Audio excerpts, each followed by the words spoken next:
हर जगह सत्य की वंदना की गई है। क्यों कही है? क्योंकि सत्य से बढ़कर कोई दूसरा नहीं होता है। सत्य ही सबसे बड़ा धर्म है और असत्य ही सबसे बड़ा अधर्म है। धर्म ना दूसर सत्य समाना, आगम निगम पुराण बखाना। नहीं असत्य सम पातक पुंजा, गिरसम होई की कोटि गुंजा।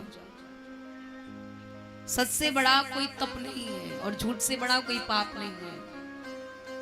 आप अपने जीवन में बहुत सच बोल रहे हो और अगर आपने एक झूठ बोल दी ना, तो फिर आपने जितनी भी सच बोली है ना, उन सब के ऊपर पानी पड़ जाता है, वो सब व्यर्थ हो जाती है। एक झूठ बोलने पर हमारी 100 सत्य बराबर है।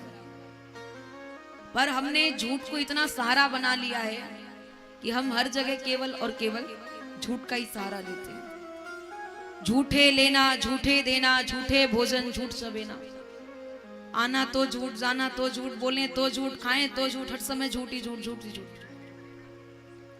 पर याद रखिए, मानव रे झूठ मत बोलो, प्रभु के पास जाना है। वहां हाथी ना घोड़ा है, वहां पैदल ही जाना है। सबको जाना है, पर इतना है, कोई राजी से जाता है, कोई गैर राजी से जाता है। कोई अपने आप चल पड़ता है, किसी को जबरदस्ती लेके जाना पड़ता है। और याद रखिए, वहां जाने के लिए हमारे लिए कोई गाड़ी घोड़ा ऊंट सवारी नहीं आएगी, हमको पैदल ही जाना पड़ेगा। इसीलिए फिर झूठ क्यों बोलना है? और हमेशा याद रखिए कि सच से बड़ा कोई भी तप नहीं है। जिसके हृदय में सच है ना, उसके हृदय में भगवान स्वयं वास करते हैं।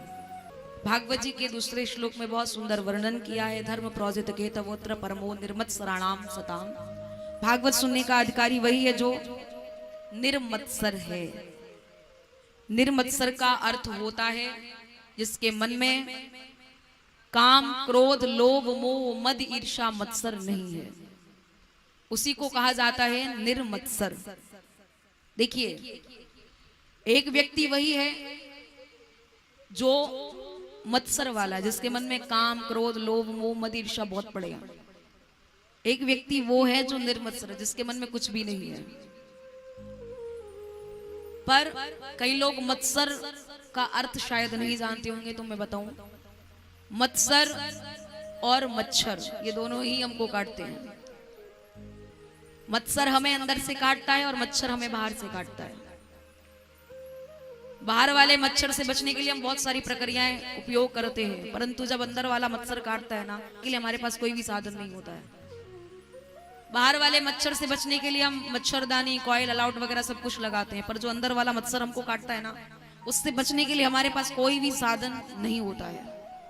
अगर उससे बचना है तो केवल और केवल प्रभु की कथा ही सबसे बड़ा साधन है।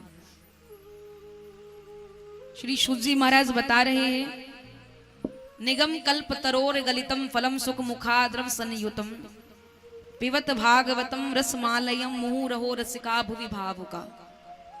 ये भागवत जो है, ये निगम रूपी जो वेद है, उस वृक्ष का फल श्रीमद् भागवत है। और इससे जितना हो जाए उतना सुनते रहिए। बोले कैसे सुने? कोई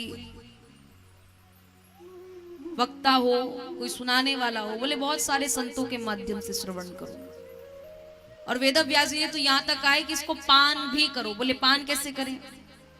फल को कभी पिया थोड़ी जाता है, फल को खाया जाता है। बोले नहीं, ये पीने योग्य है, क्योंकि इसमें फेंकने योग्य कुछ है ही नहीं, ना छिलका है ना गोटली है, कुछ भी नहीं है, केवल इसे जितना हो जाए पीते जाओ। बोले कैसे पिए? तो बताया है, कान रूपी कटोरियों को भर भर के पीते जाओ। बोले कब तक? बोले जब तक भगवान का दर्शन ना हो तब तक। और जब भगवान का दर्शन हो जाए तो फिर अपने आप और ज्यादा आपकी श्रद्धा इसके प्रति बढ़ती जाएगी। पर हमेशा करते नहीं है। हमें सिर्फ और सिर्फ संसार में ही काम क्रोध लोभ मोह में और माया में ही पूरा समय निकाल देना है। पर हमेशा याद रखिए, अगर आप जब मैं और माया में पूरा समय निकालेंगे तो फिर ऊपर जाकर के क्या कहेंगे? सूत जी महाराज कहते हैं, बोले व्यक्ति कलयुग में इतना व्यस्त हो जाएगा कि उसे केवल सांसारिक कार्य के अलावा दूसरा कोई कार्य ही समझ में नहीं आएगा। और ये सच्चाई है। हम इस 2 दिन की जिंदगी के लिए पूरे समय को बर्बाद कर देते हैं। क्यों? क्योंकि हम अज्ञानी हैं। और कहते हैं ना, जब व्यक्ति अज्ञानी होता है, अबोध होता है, तो उसे फिर ये नहीं मालूम पड़ता है कि मुझे क्या करना चाहिए, क्या नहीं करना चाहिए। तो संतजन बताते हैं कि अगर आप संसार में आए हो, अगर आप गृहस्थ में हो, अगर आप परिवार में हो, तो आप सिर्फ और सिर्फ घर के कार्य नहीं, घर के कार्य के साथ साथ भगवान के लिए भी कुछ करिए। क्योंकि जीवन बहुत छोटा है, कब किसका समय पूरा हो जाए कोई पता नहीं है। इसीलिए केवल यहाँ सर पटक पटक कर हम मर गए, केवल हमने यही परिवार में रहकर जिंदगी को पूरा किया, तुम फिर ऊपर जाकर के क्या जवाब देंगे? वो हमसे पूछा जाएगा तुमने क्या किया, तुम क्या कहेंगे?